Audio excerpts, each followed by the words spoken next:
Hello बच्चों, कैसे हैं आप लोग। आशा करता हूं कि आप लोग अच्छे होंगे। हमने शुरू करा था लीनियर इक्वेशंस इन two variables Pearson IIT foundation series class 9 से। ठीक है, उसमें हमने बहुत सारी बातें कर ली हैं। मैंने ये कहा था कि जो चीज़ें हम लोग पढ़ रहे हैं, ये जो बोर्ड है एनसीईआरटी है या सीबीएसई बोर्ड है, उसके अकॉर्डिंग भी ये बिल्कुल वैलिड है, उसके लिए भी आप पढ़ सकते हैं।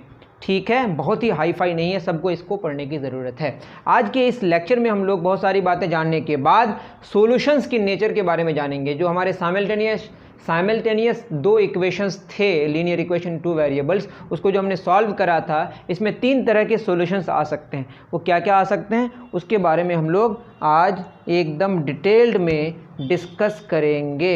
ठीक है, तो हमारा टॉपिक क्या हुआ बताइए, लिख लें, नेचर ऑफ सॉल्यूशंस।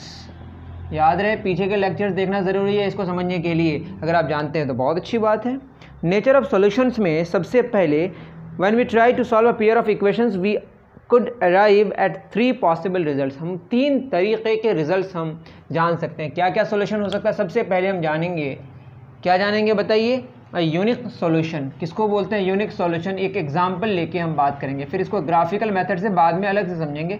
पहले हम यूनिक सॉल्यूशन को समझने की कोशिश करते हैं। यूनिक सॉल्यूशन क्या है कि x और y का अगर आपको वैल्यू जो मिलता है, वो अगर सिंगल x का वैल्यू मिले और सिंगल y का वैल्यू मिले, दैट इज़ 2 लाइन्स जो आएंगे वो आपस में क्या करेंगे, इंटरसेक्ट करेंगे। तो इंटरसेक्शन के बारे में हम लोग समझेंगे जब ग्राफिकल मेथड से चीज़ों को जानने की कोशिश करेंगे। जैसे हमारे पास एक इक्वेशन है 2x + 3y = 5, यहाँ पावर 1 है, पावर 1 है, तो लीनियर इक्वेशन इन 2 वेरिएबल्स है। दूसरा मान लेते हैं 3x + 2y = 5।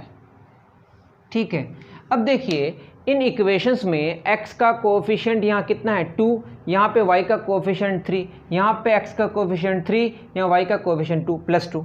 ठीक है, और ये तो कांस्टेंट टर्म्स है जो 5 5 है। ठीक, अब अगर देखें इसमें, इसको सॉल्व करने की कोशिश करें, ऐसे भी समझ आ रहा है, x का वैल्यू 1, y का वैल्यू 1, 2 × 1 2, 3 × 1 3, 2 + 3 5, 3 × 1 3, 2 × 1 2, 3 + 2 5। तो x का वैल्यू 1 आने वाला है, y का वैल्यू 1 आने वाला है, मतलब वैल्यू भी 1 आने वाला है। ये मज़े की बात। ठीक, अब हम क्या कहना चाह रहे हैं उसको आप ध्यान से सुने।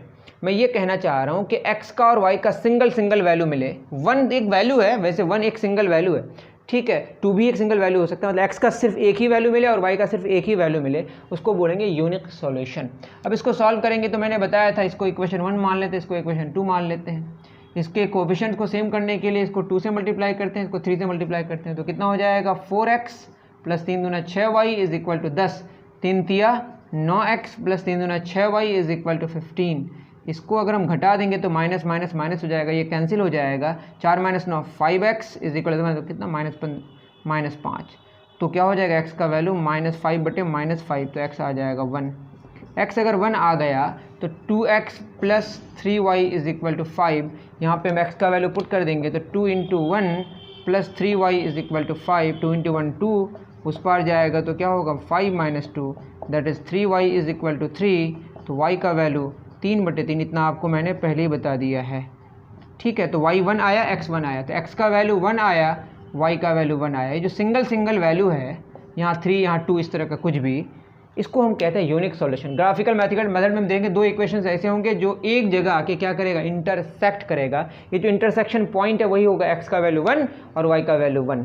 तो ये जो सॉल्यूशन आया, इसको बोलते हैं हम लोग यूनिक सॉल्यूशन। क्या बोलते हैं इसको, इतना आप कॉपी कर लें, ये एग्जाम्पल हो गया आपके लिए। चलिए, उतार लिए होंगे, उम्मीद तो करता हूँ।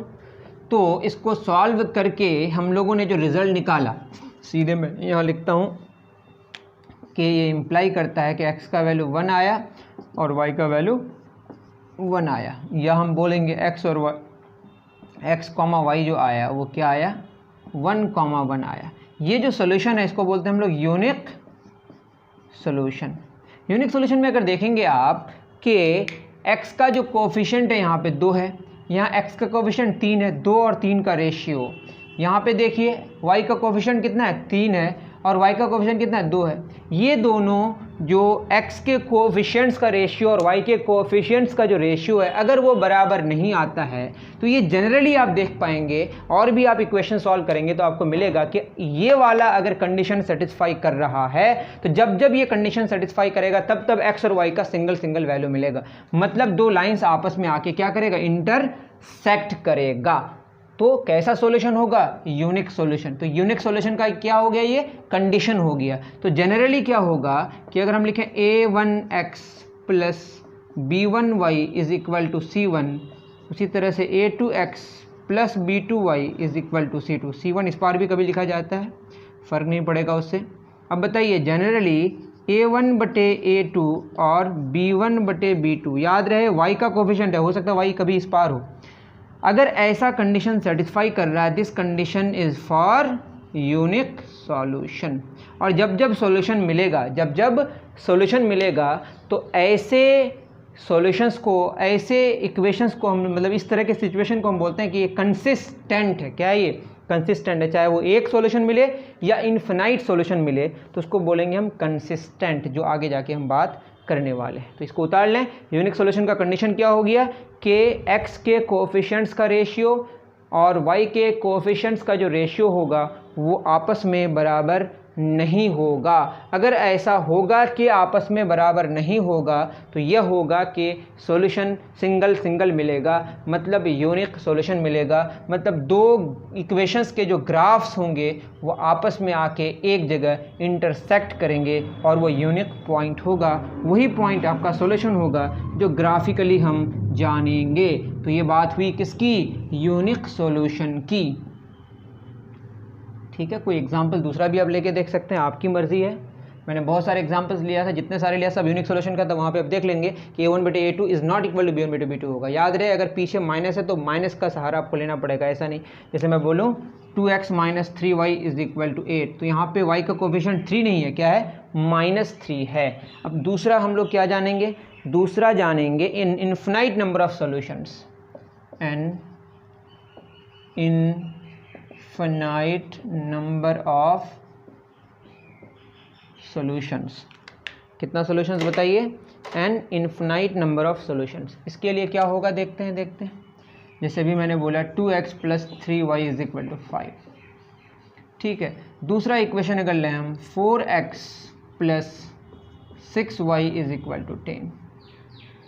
दो अलग अलग इक्वेशंस दिख रहा है वैसे बोर्ड में, लेकिन मैं इसको अगर समझाने की कोशिश करूं तो आपको लगेगा दोनों एक ही है। कैसे, वो समझेंगे। देखिए, अब अगर इन्फिनाइट नंबर ऑफ सॉल्यूशंस हैं, यहाँ पे 3 है y का कोफिशिएंट, या y का कोफिशिएंट +6 है या +3 है, तो इस दोनों को सेम करने के लिए इसको 2 से मल्टीप्लाई करना पड़ेगा, इसको 1 से मल्टीप्लाई करना पड़ेगा।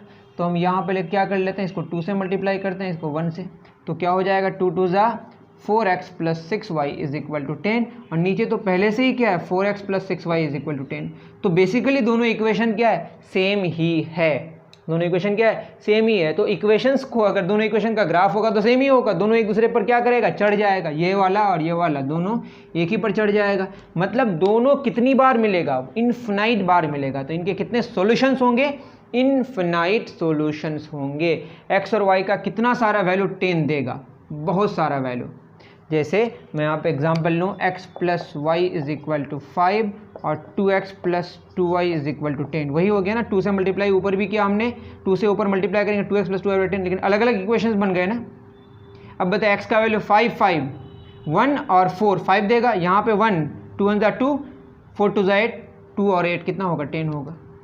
मतलब x और y का हम कितने सारे वैल्यू ले सकते हैं। यहाँ पे अगर हम इसको देखें, x का वैल्यू अगर हमने 1 लिया और y का वैल्यू कितना लिया, 4 लिया। देखिए 1 प्लस 4 5, यहाँ अगर 1 पुट करेंगे 2, यहाँ 2 पुट करेंगे 4 पुट करेंगे 8, 2 8 10।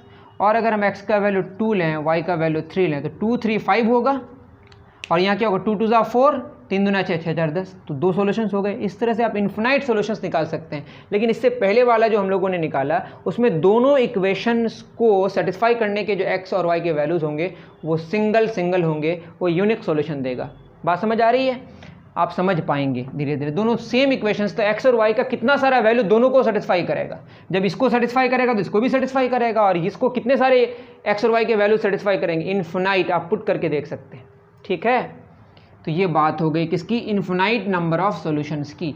इसमें क्या होगा बताइए, आप खुद देखें, इसको अगर सॉल्व करेंगे तो आपको समझ आ जाएगा। इसको हम घटा रहे हैं, देखिए 4x 4x cancel, 6y 6y cancel, ये भी कैंसिल, तो 0 बराबर 0 कब कब होगा बताइए, ये इन्फिनाइट बार। 0 बराबर 0 तो हमेशा के लिए है ना, 0 बराबर 0 हमेशा हमेशा। और x और y का वैल्यू कुछ भी पुट कर दीजिए 0 बराबर 0 ही आएगा। मतलब सॉल्यूशंस कितने हो गए, इनफिनाइट सॉल्यूशंस।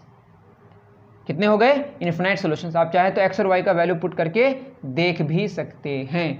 एक्स का वैल्यू 1, वाई का वैल्यू 1, 5 आएगा। एक्स का वैल्यू 1 4, वाई का वैल्यू 1 6, 4 + 6 10 होगा। एक तो सिंगल सोल्यूशन यहाँ, एक सोल्यूशन तो यहाँ मिल गया। इसके अलावा और भी आप सोल्यूशन, जैसे एक्स का वैल्यू हमने 5 पुट किया, 2 × 5 और वाई का वैल्यू 0, सॉरी 2 × देख लीजिएगा 2 × 3, मैं ही तो वैल्यू नहीं ले पा रहा हूँ, देखना पड़ेगा, ठीक है, आप देख लीजिएगा, आ जाएगा, बहुत सारे वैल्यूज मिलेंगे, ठीक है। तो मैं यह कह रहा हूँ, दूसरा एग्जांपल लेके मैं बता दे रहा हूँ, जैसे x + y = 2, 2x + 2y = 4। इसमें भी वही हाल होगा, 2 से मल्टीप्लाई करेंगे तो ऊपर वाला और नीचे वाला क्या हो जाएगा, सेम हो जाएगा। इसमें अगर हम x का वैल्यू क्या लें, 1 1 लें तो दोनों को सेटिस्फाई करेगा। अगर हम 2 0 लें तो देखिए 2 + 0 2, 2 × 0 0, सॉरी 2 × 2 4 + 2 × 0 क्या होगा 0, 4 + 0 4। इस तरह से इन्फिनाइट नंबर ऑफ सॉल्यूशंस आएंगे। कितने सॉल्यूशंस आएंगे, और इसको जब सॉल्व कीजिएगा तो इसमें क्या आएगा, 0 = 0 आएगा। और 0 = 0 कब होगा, हमेशा हमेशा होगा। तो इसमें कितने सॉल्यूशंस होंगे, इन्फिनाइट सॉल्यूशंस होंगे। बात समझ आई? चलिए, बात अगर समझ आ गई तो अब इसके कोएफिशिएंट्स को देखिए। एक्स का कोएफिशिएंट कितना है 2, एक्स का कोएफिशिएंट कितना है 4, बराबर एक्स, वाई का कोएफिशिएंट 3, वाई का कोएफिशिएंट है 3/6, बराबर यहाँ कितना 5/10। देखो ये कितना है 1/2, ये भी 1/2, ये भी 1/2, मतलब तीनों क्या हो गया, बराबर हो गया। इससे क्या पता चला कि अगर हम जनरली लें, जैसे a1x + b1y = c1, a2x + b2y = c2, तो इन्फिनाइट नंबर ऑफ सॉल्यूशंस का जो कंडीशन है वो ये है कि a1/a2 बराबर होगा b1/b2 बराबर होगा c1/c2। अगर ये कंडीशन सेटिस्फाई कर रहा है तो ये इम्प्लाई कर रहा है इन्फिनाइट सॉल्यूशंस। बात समझ आ रही है? तो इन्फिनाइट सॉल्यूशंस का जो कंडीशन हुआ वो क्या हुआ, a1/a2 बराबर b1/b2, b2 बराबर c1/c2, जहाँ पे a1 b1 c1 a2 b2 c2, a1 b1 a1 a2 x के कोएफिशिएंट्स हैं, b1 b2 y के कोएफिशिएंट और c1 c2 कांस्टेंट टर्म्स हैं। मेरी बात समझ आ रही है आप लोगों को या नहीं आ रही है? आप सॉल्व करके देखें, 0 = 0 आया, और ग्राफिकली देखेंगे दोनों ही एक दूसरे पर चढ़ जाएगा, मतलब इन्फिनाइट सॉल्यूशंस होगा। मेरी बात समझ आ रही है? या आप एक्स और वाई का वैल्यू पुट करके देखेंगे तो इन्फिनाइट ऐसे एक्स और वाई के वैल्यूज़ होंगे जो दोनों इक्वेशंस को सेटिस्फाई करेगा। चूंकि ये दोनों इक्वेशन एक ही इक्वेशन है तो ऐसा ही तो होना चाहिए ना, जब एक्स और वाई का वैल्यू यहाँ पे पुट करेंगे, इसको सेटिस्फाई करेगा तो इसको भी सेटिस्फाई करेगा, ठीक है। तो इन्फिनाइट सॉल्यूशंस हो गए, ठीक।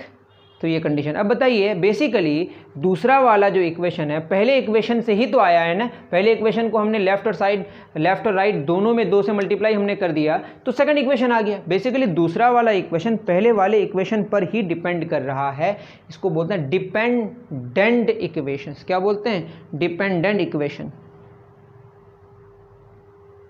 तो क्या हो गया, सेकंड वाला फर्स्ट वाले से ही आया, और फर्स्ट वाले को हमने जब दोनों तरफ 2 से मल्टीप्लाई किया तो सेकंड वाला इक्वेशन आ गया। और जब लेफ्ट और राइट में दोनों सेम नंबर से मल्टीप्लाई करते हैं कोई फर्क नहीं पड़ता है, तो दूसरा वाला पहले पे डिपेंड कर रहा है। तो ऐसे को हम कहते हैं, ये जो हमारा है इसको बोलते हैं डिपेंडेंट इक्वेशंस। आप समझ गए? जब भी डिपेंडेंट इक्वेशन बोलेगा तो इन्फिनाइट सॉल्यूशंस होगा। इन्फिनाइट सॉल्यूशंस इंप्लाई करेगा डिपेंडेंट इक्वेशंस है। इन्फिनाइट सॉल्यूशंस इंप्लाई करेगा कि डिपेंडेंट इक्वेशंस हैं।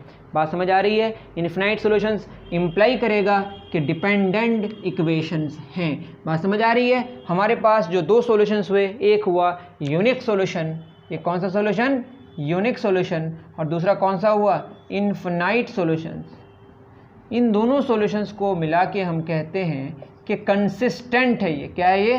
कंसिस्टेंट का मतलब सॉल्यूशंस मिल रहे हैं, या तो यूनिक सॉल्यूशन मिलेगा या इन्फिनाइट सॉल्यूशंस मिलेगा। सॉल्यूशन जब जब मिलेगा तब तब कंसिस्टेंट होंगे इक्वेशंस। तो कंसिस्टेंसी में 2 बातें होंगी, यूनिक सॉल्यूशन भी हो सकता है, इन्फिनाइट सॉल्यूशन भी हो सकता है। लेकिन सॉल्यूशन जब मिलेगा ही नहीं उसको बोलेंगे नो सॉल्यूशन, या बोलेंगे इनकंसिस्टेंट।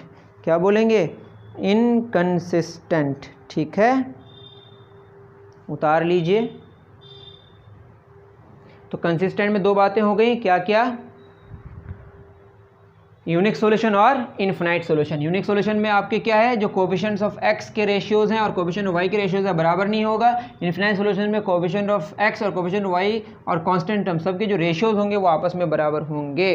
अब हम लोग जानेंगे किसके बारे में, नो सॉल्यूशन के बारे में। थर्ड नंबर जो हमारा है वो है नो सॉल्यूशन।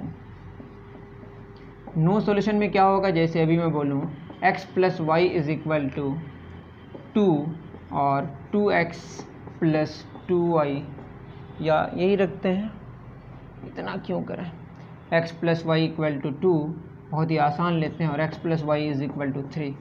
अब खुद सोचें कि x और y को जोड़ के 2 भी आए और x और y को जोड़ के 3 भी आए, क्या यह पॉसिबल है? दो नंबर्स को जोड़ के या तो 2 आएगा या 3 आएगा, 2 भी आए 3 भी आए, यह पॉसिबल नहीं है, देख के ही लग रहा है। लेकिन इसको अगर हम जानने की कोशिश करें, यहीं पे इसमें तो कोई मल्टीप्लाई करने की ज़रूरत है, बहुत ही हमने क्या लिया, सिंपल वाला लिया, घटा रहे हैं। जब घटाएंगे तो ये दोनों कैंसिल हो जाएगा, ये दोनों कैंसिल हो जाएगा। दैट मीन्स 0 बराबर 2 में 3 क्या -1, ये कभी होगा क्या, ये कभी नहीं होगा। 0 बराबर 0 हमेशा होगा, बट 0 बराबर -1 कभी नहीं होगा। मतलब x प्लस वाई और बराबर 2 का ग्राफ कुछ ऐसा होगा और x प्लस वाई बराबर 3 का ग्राफ ऐसा होगा। दोनों क्या होंगे, पैरेलल होंगे, कभी मीट नहीं करेगा, दोनों की मुलाकात कभी नहीं होगी। मतलब कैसा सोल्यूशन होगा, नो सोल्यूशन, ऐसा पॉसिबल नहीं है। मेरी बात समझ आ रही है? इसमें अगर देखें x का कोफिशिएंट क्या है 1, यहाँ पे x का कोफिशिएंट क्या है 1, 1/1 बराबर y का कोफिशिएंट क्या है 1 और यहाँ y का कोफिशिएंट क्या है +1, 1, दोनों बराबर है। लेकिन ये बराबर नहीं है किसके, 2/3 के। तो इससे हमने क्या जाना कि नो सॉल्यूशन के लिए a1/a2 बराबर होगा b1/b2 बराबर नहीं होगा किसका, c1/c2 का। अगर ऐसा होगा तो ये इम्प्लाई करेगा नो सॉल्यूशन, और जब जब नो सॉल्यूशन होगा तो क्या होगा, इनकंसिस्टेंट। क्या होगा, इनकंसिस्टेंट। बात समझ आ रही है? क्या होगा बाबू सब, इनकंसिस्टेंट। क्लियर हो गया? तो इनकंसिस्टेंट का हमने क्या लिखा दिया आपको, और लाइंस कैसे होंगे, पैरेलल लाइंस। मतलब एक दूसरे को क्या करेगा, कॉन्ट्राडिक्ट करेगा, ऐसा होगा तो ऐसा नहीं होगा, ऐसा होगा तो ऐसा नहीं होगा। ठीक है। और जब जब फिनाइट सॉल्यूशन होगा या इन्फिनाइट सॉल्यूशन, मतलब या ये एक सॉल्यूशन हो, सिंगल यूनिक सॉल्यूशन हो, या इन्फिनाइट सॉल्यूशन, उसको क्या बोलेंगे हम लोग, कंसिस्टेंट, जो मैंने पहले ही बात बता दी। चलिए इतनी बात आप समझ गए होंगे। क्वेश्चंस करते हैं हम लोग। ठीक है। अब आपको अगर थोड़ा कम समझ आया तो आप इसको एक साथ देख लें कि हमारे पास जो स्टैंडर्ड इक्वेशन है वो क्या है, a1x plus b1y is equal to c1, a2x plus b2y is equal to c2। अगर ऐसा हो कि a1/a2 is not equal to b1/b2 हो, तो ये कंडीशन किसका है बताइए, ये है आपका यूनिक सॉल्यूशन का। मतलब दो लाइंस आपस में क्या करेंगे, इंटरसेक्ट करेंगे।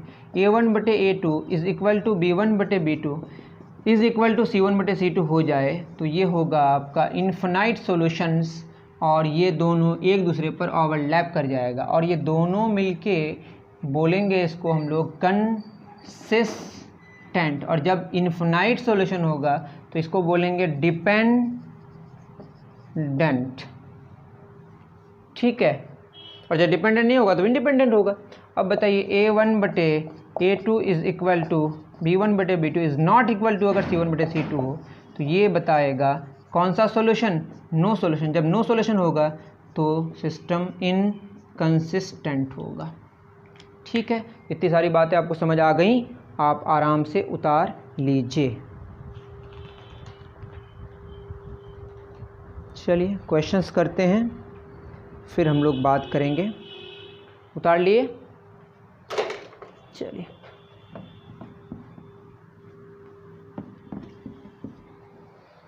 थोड़ा सा very short answer type questions देखते हैं। शॉर्ट आंसर क्वेश्चंस में सबसे पहला क्या है, the system of equation a plus B is equal to 3, यहाँ एक्स वाई की जगह ए बी है, 3a plus 3b is equal to 9, ये कंसिस्टेंट होगा कि इनकंसिस्टेंट, कंसिस्टेंट या इनकंसिस्टेंट, ये क्वेश्चन में। अब बताइए a का कोएफिशिएंट क्या है 1, यहाँ a का कोएफिशिएंट क्या है 3, यहाँ b का कोएफिशिएंट क्या है 1 और b का कोएफिशिएंट क्या है 3, कांस्टेंट टर्म 3/9। तो तीनों बराबर है कि नहीं, ये भी तो 1/3 ही आएगा ना। तीनों अगर बराबर हो जाए तो ये क्या बता रहा है, इनफिनाइट सॉल्यूशंस, मतलब क्या होगा, कंसिस्टेंट होगा। आप इसको सॉल्व करेंगे तो कैसे सॉल्व करेंगे बताइए, a + b = 3, 3a + 3b = 9, जो मैंने पहले ही बताई अभी चीज़ों को, 1 और 2, इसको हम 3 से मल्टीप्लाई कर देंगे, इसको 1 से मल्टीप्लाई कर देंगे, 3a + 3b = 9, 3a + 3b = अलग से बता रहा हूँ, ये आपका क्वेश्चन मैं इधर सॉल्व कर दिया हूँ। दोनों सेम ही इक्वेशन है, मतलब एक दूसरे पे डिपेंड कर रहा है। 3 से मल्टीप्लाई कर दिया अगर पहला वाला इक्वेशन को लेफ्ट राइट में, तो सेकंड इक्वेशन आ गया, that second equation depends on the first equation, that is ये डिपेंडेंट इक्वेशंस हैं। घटा देंगे तो क्या होगा, कैंसिल होके 0 बराबर क्या आएगा, 0, जो कि हमेशा होने वाला इन्फिनाइट सोल्यूशन, और सोल्यूशन इन्फिनाइट हो या यूनिक हो, दोनों ही को हम क्या बोलते हैं, कंसिस्टेंट। बात समझ आ रही है, डिपेंडेंट है और कंसिस्टेंट है। क्योंकि क्वेश्चन में आपको बताना है कि कंसिस्टेंट है कि इनकंसिस्टेंट है, तो हमने बता दी कि कंसिस्टेंट है। ठीक है, उतार लीजिए, डन। चलिए बहुत अच्छे। अब क्वेश्चन नंबर 2 भी पूछा था, इक्वेशन इतना px + qy + r = 0, ये प्लस आर उस पार जाएगा तो माइनस आर होगा, एक ही बात है। kpx + kqy + kr = 0। आप एक चीज़ का याद रखें, या तो कांस्टेंट को उस पार रखें दोनों वाले में, या दोनों वाले को इस पार रखें। उस पार दोनों चला जाएगा तो प्लस है तो माइनस दोनों हो जाएगा, मतलब अल्टर होगा तो दोनों होगा, फिर वो एक ही बात रह जाएगी, जो कि रेशियो की बात हो रही है। किसकी बात हो रही है, ये उस पार जाएगा तो माइनस, ये उस पार जाएगा तो माइनस, माइनस बटे माइनस क्या प्लस ही हो जाएगा, कोई फर्क नहीं पड़ता। अब इसमें बोला है कि जो इक्वेशंस हैं वो डिपेंडेंट है कि इनकंसिस्टेंट, डिपेंडेंट है या इनकंसिस्टेंट। डिपेंडेंट का मतलब इन्फिनाइट सॉल्यूशंस, इनकंसिस्टेंट का मतलब नो सॉल्यूशन। तो देखते हैं p/x का कोएफिशिएंट p है और x का कोएफिशिएंट kp है, यहाँ q का y का q है, यहाँ y का kq है, कांस्टेंट r है, नीचे kr है।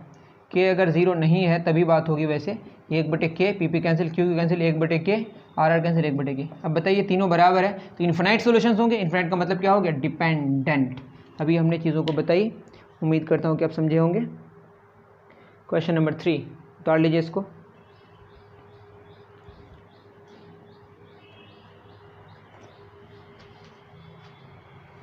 चलिए तीसरा नंबर क्या कह रहा है, क्वेश्चन नंबर 3 कह रहा है, if the equation 4x + py = 12, 4x + py = 12 and qx + 3y = 6, अगर ऐसा है, आर डिपेंडेंट, अगर क्या है ये डिपेंडेंट हैं, ये गिवन है, तो आपको पूछा है p and q are respectively, p और q क्या होगा। कोई बात नहीं, जब डिपेंडेंट है तो इन्फिनाइट सॉल्यूशंस है। इन्फिनाइट का मतलब 4/, यहाँ पे क्या है, देखिए x का कोएफिशिएंट 4 है, x का q है, यहाँ y का p है, यहाँ y का 3 है, बराबर 12/6, तीनों बराबर होगा, मतलब 4/q बराबर 12/6 कितना हो जाएगा, 2, 4/q बराबर 2, दैट इज 2q बराबर 4, तो q का वैल्यू कितना हो जाएगा, 2। उसी तरीके से p/3 बराबर होगा 2, तो p बराबर क्या होगा, 6, तो p का वैल्यू 6 हो गया और q का वैल्यू 2 हो गया। डिपेंडेंट का मतलब इन्फिनाइट सॉल्यूशन, मतलब सारे रेशियोज आपस में बराबर होंगे। उतार लीजिए,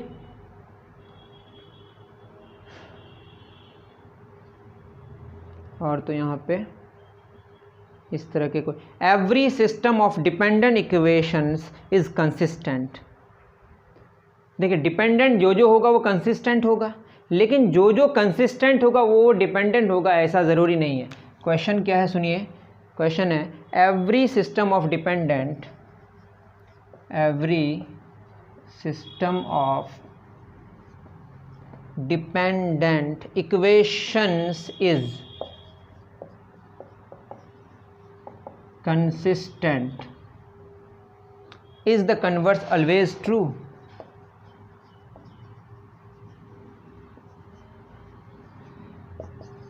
देखिए क्या इसका कन्वर्स भी ट्रू है, हमने क्या बताई चीज़ों को, आप समझने की कोशिश करें।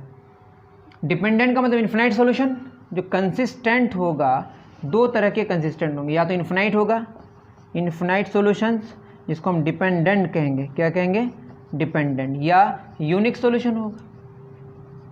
तो जितने सारे यूनिक सॉल्यूशन हो या जितने सारे डिपेंडेंट इक्वेशंस हो तो वो क्या होंगे, कंसिस्टेंट होंगे। लेकिन जो कंसिस्टेंट होगा वो डिपेंडेंट ही होगा ऐसा कोई ज़रूरी नहीं है, वो यूनिक भी हो सकता है। जो यूनिक होगा वो कंसिस्टेंट होगा ही, लेकिन जो कंसिस्टेंट होगा वो यूनिक ही होगा ऐसा ज़रूरी नहीं है। जो कंसिस्टेंट होगा वो डिपेंडेंट ही होगा ऐसा ज़रूरी नहीं है। इसका कन्वर्स हमेशा ट्रू होगा ऐसा ज़रूरी नहीं है। नो आंसर होगा, क्या होगा, नो। ठीक है, इतनी बात समझ आ गई।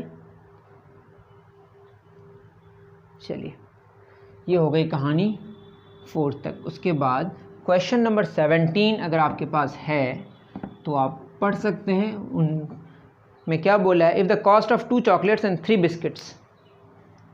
Question number 17, cost of 2 chocolates and 3 biscuits is ₹55, is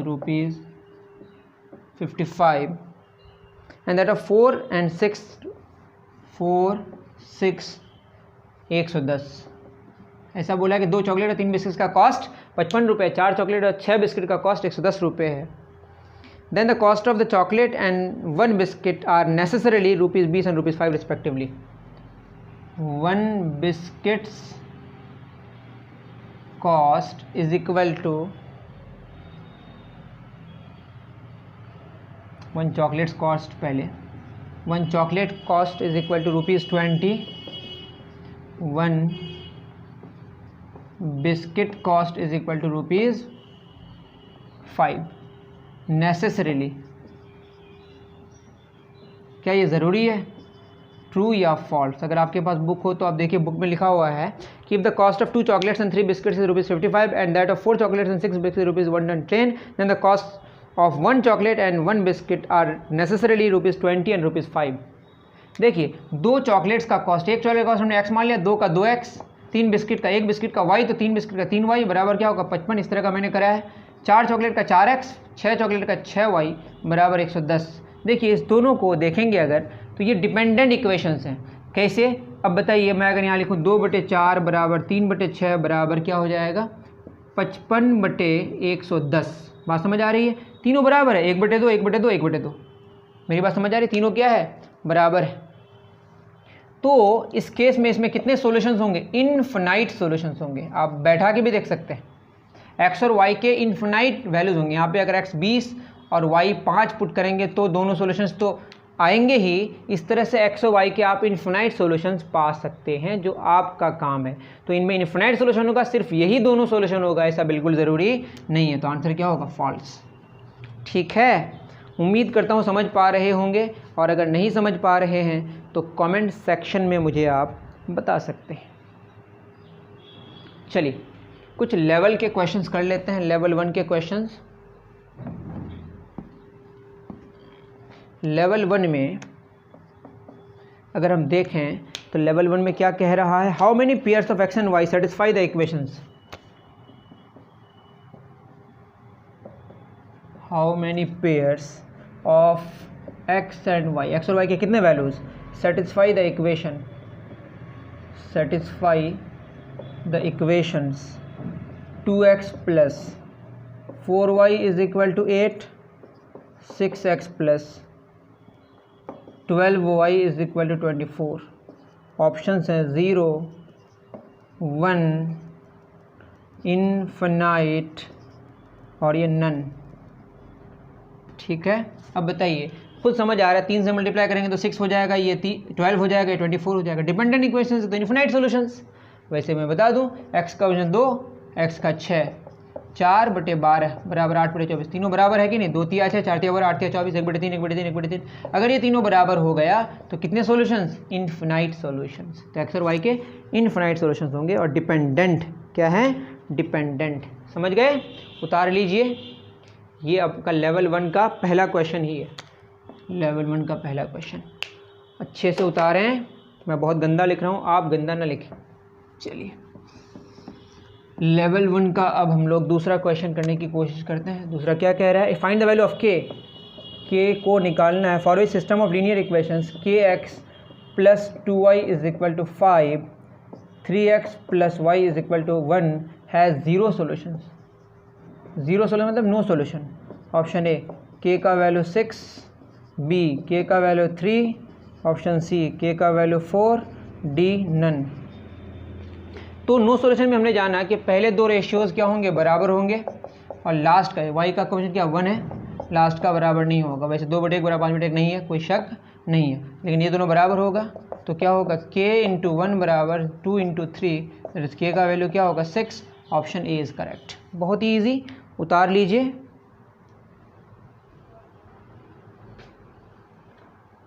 चलिए उसके बाद क्वेश्चन नंबर 2 हो गया, क्वेश्चन नंबर 7 और 9 हम लोग करेंगे। चलिए क्वेश्चन नंबर 7 क्या कह रहा है, ये कह रहा है if the system of linear equations px + 3y is equal to 9, 4x + py = 8, unique solution. कैसा सॉल्यूशन बोला है, यूनिक सॉल्यूशन।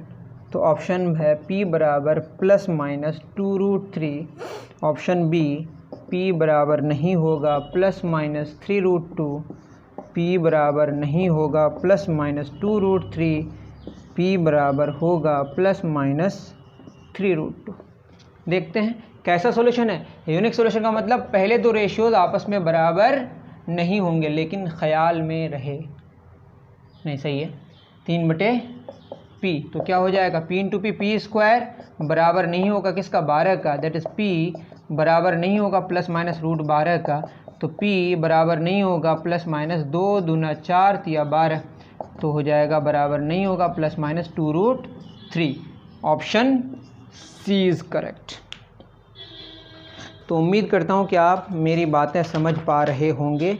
इसमें और लेवल 1 में जो नेचर ऑफ सॉल्यूशन से रिलेटेड क्वेश्चंस और मुझे नहीं दिख रहे, आपको दिखे तो आप बनाइए ज़रूर और अच्छे से पढ़ते रहिए। मिलते हैं नेक्स्ट वीडियो में। थैंक यू वेरी मच और उम्मीद करते हैं समझ आया होगा तो आप बिल्कुल खुश हो जाएं और बहुत खुश रहें और पढ़ाई फिर से करते रहें। ठीक है, थैंक यू।